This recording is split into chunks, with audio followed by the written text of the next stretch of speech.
Good morning, everybody, and welcome to Dratnos' mod primer for RailCraft. Whew, okay, so this is going to be another multi-part primer, because this mod is very comprehensive as well. All of the things you see here are either added or modified by RailCraft, with the exception of course, the signs, the levers, and the redstone torches, so all the rest of the stuff is added or modified by the mod RailCraft. So the first thing that RailCraft does is it adds this. This is a rolling machine. Now, a rolling machine is needed to make a lot of the things for RailCraft, because what RailCraft actually does is it changes, like, if you look at the rail recipe, it totally changes how you make those. You need these standard rails, you need the wooden rail bread, all that. Most of those can be made in a crafting table, but some things can't. So, for example, in order to make your rails, you need to do this in a rolling machine, not in a crafting machine if you have a rolling... Like, you can install different parts of the RailCraft mod, but by default, if it installs the rolling machine, you need to use it to make this kind of thing. It can also make gold plate wire, which is also an ingredient. None of this is actually placeable, but laminate wire, there it is. And then you can also make gold plate, which would be just this on one side and gold on the other side. You can make rebar, which is this, and you can use the rebar for a bunch of different things. Namely, that's something you need for more rails. That makes a stone post, and a concrete block. So yes, very cool. You can also make metal posts of, with these, like so. Da-da-da-da! Metal post. Now, metal posts are pretty cool. You can dye them different colors just by surrounding the block in, let's see, crafting table, there's a crafting table. Just by surrounding, I think it's this recipe, not the other way around. Let me see, though. It'll be good to know. Yeah, there it is. So you can change the color of the metal posts like that. So now I have, like, 8 blue metal posts, just by sticking lapis around. And they work kind of like this. And rails can go on top of them. Like so. Or like so. So, very useful. Very cool. Pretty cool RailCraft stuff. Of course, when you break them, you get back to your default color. You don't maintain the color once you've placed them. So that's good to know. And that's what metal posts do. Now over here, oh yeah, that's where our stuff was. Okay, over here's some cool stuff. These are coke oven bricks. Looks pretty normal, right? Yeah, does look pretty normal. And they're a special kind of brick made with a special recipe. They don't require a rolling machine. And they're pretty normal unless you put them in this specific arrangement, a 3x3 cube with a hollow spot in the very center. Then these little things appear, and the whole thing becomes a big coke oven. And basically what you can do then is, let me see, let me spawn myself in some lovely coal here. Coal.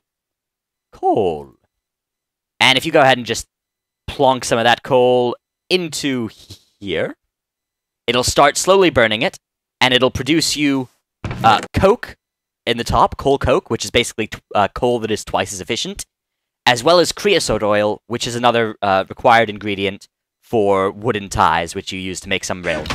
So that's all of the like crafting-y stuff, for the most part, that I'm going to be showing you this episode. Next thing I'm going to be showing you is basically all the different rails, all the basic rails that this mod adds. I won't be showing you the special carts or anything this episode. That'll be next episode. So this first rail that we see here is a holding rail. A holding rail is pretty cool. If it's powered, you'll notice it just basically boosts your cart. Oops, that's going to go... Let's see, can we intercept? Yes, we can intercept. Well done. So when it's powered, it'll just boost your cart. It'll boost your cart in either direction. Awesome. But then when it's unpowered, it will stop your cart, like so. Plonk. Cart is stopped. And then when it repowers, it boosts it out in the direction that it was going. So if we then shoot it over this way, and repower it, it shoots it out that way. So that's very cool. Holding rail. Very useful for holding your carts. Now over here we have a very close cousin of the holding rail. The boarding rail. Wow, I almost said bolding rail. Boarding rail. Yes, boarding rail. The way that a boarding rail works is pretty similar, except it has a set direction. So when you set a cart out and plonk it on there, when you release it, then it'll always shoot in the direction of that arrow. And there's a thing you can use. This is a crowbar made with some iron and some rose red. And a crowbar will let you actually adjust certain rails. So like here now we can adjust which direction it'll release you to. So when it's unpowered, no matter what direction the rail's coming from, it'll stop it. But then when you repower it, it'll always boost them that way. And if it's powered, and you try to send something along the regular way, it'll still boost it. which is good to know. So basically, if you it only provides that one-way nature when it goes from being unpowered to powered. So that's boarding and holding rails. Over here we have a one-way rail. When a one-way rail is unpowered, it's basically just a rail. Look, see? Goes either way, very happily, very nicely. It couldn't care less.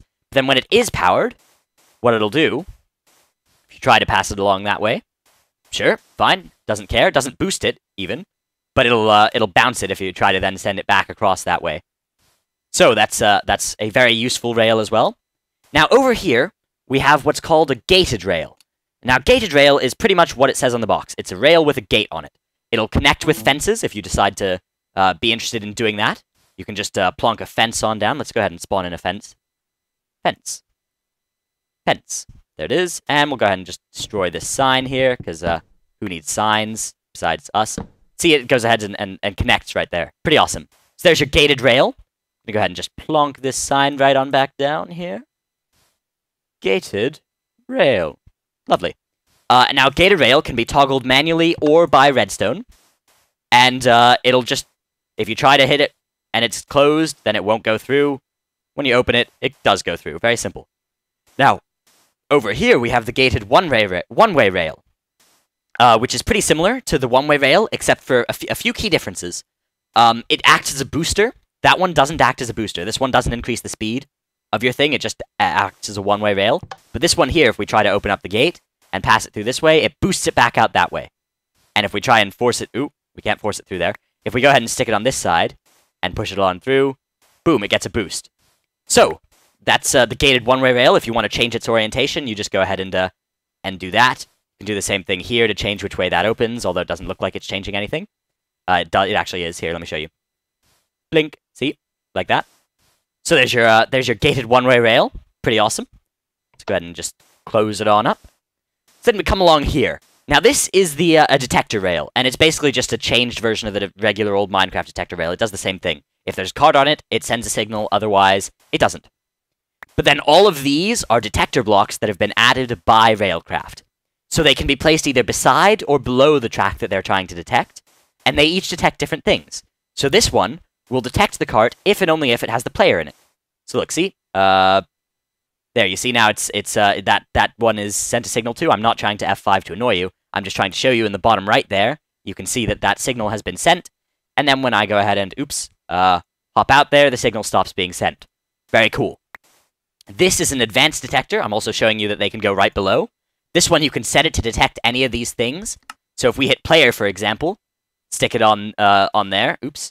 We've got it detecting empty. We can also have it just detect player. You can see, like, it's a slightly different texture here. If it's dark, then it won't detect that, and if it's light, it will detect that. So if we toggle, like, now it won't detect anything. Now it'll detect TNT. Now it'll detect empty and player. Now it'll detect just player. Very cool. Yes, very cool. And you can see, yeah, that signal went off. Awesome. And then the rest of these are fairly straightforward. This is an animal detector. The UI changes which animal it detects. It's worth noting for all of these that the power will only be outputted from the power outputting side. So you can see there, that little whole circle. That's the only side that power will come out of. Now, if you use a crowbar, you can go ahead and change which side that is, which is pretty useful. Tank detector detects a tank cart, which I'll tell you about next episode, but basically, they carry around BuildCraft liquids, which is pretty awesome. And you can put the different liquid in here that you want it to filter if you only want it to detect certain liquids. Explosive detector detects a TNT cart, which I'll tell you about next episode. A growth detector, which is pretty cool. It basically only detects fully grown animals, and it won't detect baby animals. So you can set up a whole, like, farm in your minecarts and have it do different things based on when things have grown. Energy detector detects energy carts, which are, I'll also tell you about next episode, but they're basically carts that carry around industrial craft energy. Storage detector basically detects a storage cart. Power detector detects powered carts, not a special kind of cart, but just a cart that is powered. Mob detector detects mobs.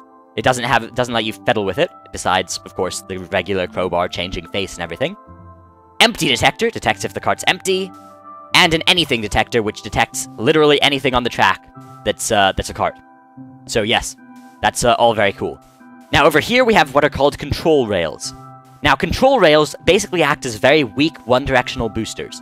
See, it sort of slowly does that, and then there, that one slowly does it the other direction. You can use your crowbar to toggle, or you can toggle which direction they go with a switch. But it's worth noting that they actually conduct redstone power along the rail. So this one here, even though you'd think it would only change this one, it'll actually go up to 16 blocks in either direction of rail and keep the power transmitted that way, which is very cool. So that means, of course, we'll have to do that. And there we go. Now we have a nice little way through here. Ding! Ta-da! There we go. Now, this is a disembarking rail. Disembarking rail pretty much does what it says on the box. When it's powered, if you try to go over it while embarked, bing, disembarked. I didn't press any buttons there, it just does that. That's, it's very cool. Yes. When it's unpowered, of course, it's just a rail. This is called a suspended rail. A suspended rail can be extended out 2 blocks total away from a rail that's on a solid surface. So here you can see there's nothing below these two, and nothing below these two, but they're each within 2 of one that is on something. I couldn't add another one in the middle here. This is the maximum. 4 total, or 2 off any one side. And it basically lets your cart go over gaps, which can be very cool. Now this is a launch rail. And I haven't put a sign down for this one, but it is a launch rail. And what a launch rail does, you can go ahead and calibrate the force here.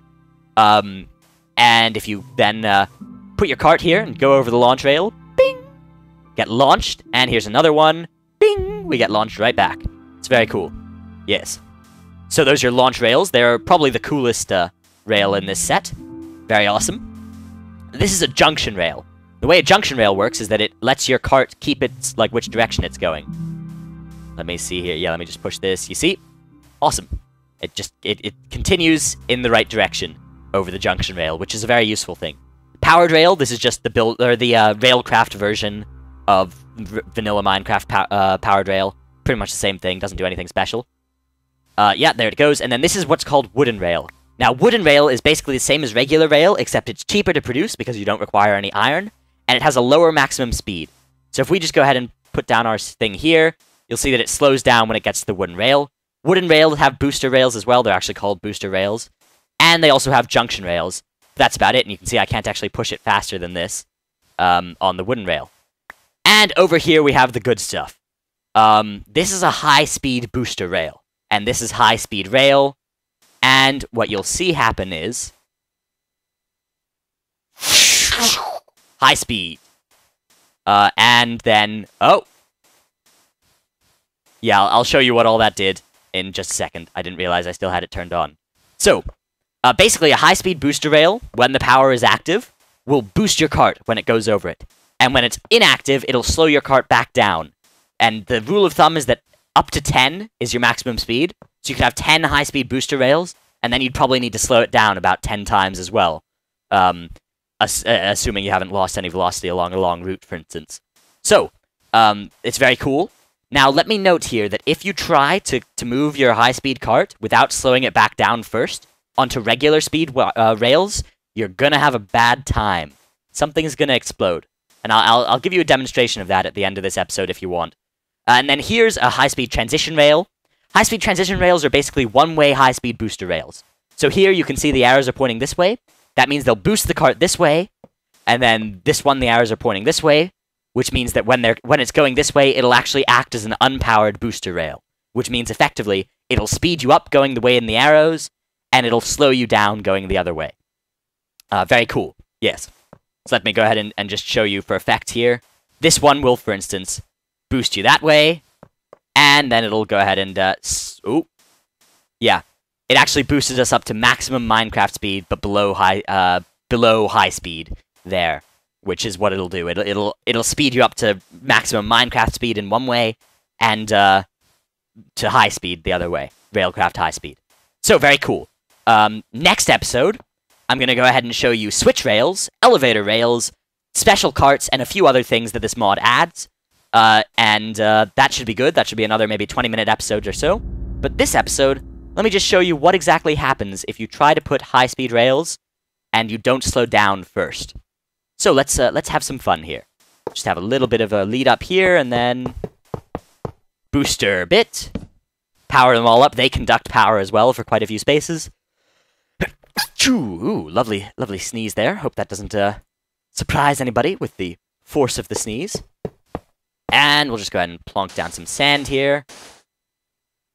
Lovely, lovely high-speed action going on here. This is going to be really, really fast. Don't do any corners with your high-speed rails either. That'll kill you as well. This'll cause an explosion.